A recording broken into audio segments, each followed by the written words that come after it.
Талай ғасырлар бойы ата-бабаларымыз еркіндік пен тәуелсіздік таңын аңсап келген. Олар көксеген арманға 20 ғасырдың соңына қарай қол жеткізді. Соның арқасында бүгінгі таңда өз бағыт-бағдарын ұстанған, өркениет елдер мойындаған жеке мемлекетке айналдық. Бір ел, бір тағдыр қысқа метражды деректі фильмінде сол қазақ елінің тәуелсіздікке дейінгі қиын-қыстау өмірінен сыр шертеді. Бірақ сол қиындықтарға қарамай, қазақ елі өзінің бауырмалдығымен, қонақжайлығымен, өзге ұлттармен ұйыса бірге отырып тәуелсіздікке қол жеткізді. Елбасы Қазақстан Халқы Ассамблеясын бүкіл халықтық өкілдік деп атады. Өз сөзінде бір халық бұл барлығымыз үшін ортақ ұлттық мүдделер, бір ел бұл барлығымыз үшін ортақ отан, бір тағдыр бұл біз бірге жүріп өткен қиындықтар мен жеңістер.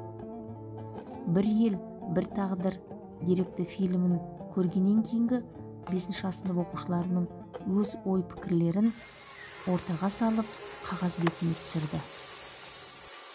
За что?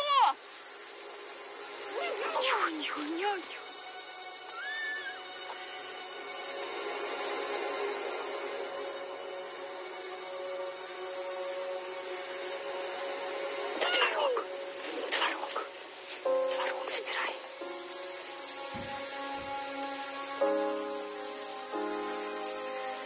Творог.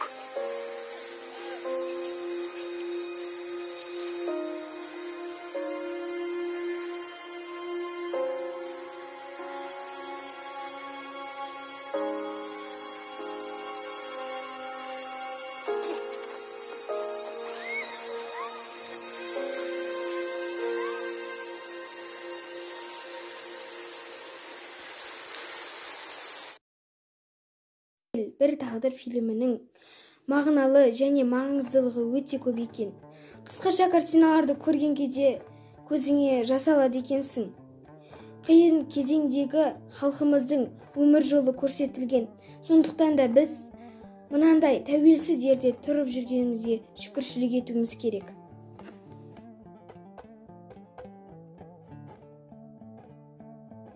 Бір ел, бір тағдыр қысқа бейнефильмдерін көрген кезде ойыма ең бірінші қазақ халқының татулығы ойыма келді. Қазақ халқы қиын кезеңдерді бастан кешкен екен. Соғыс 1990 жылдарындағы қиын кезең. Бірақ сонда да өзінің қонақжайлығы мен бауырмалдығын жоғалтпаған халық екен.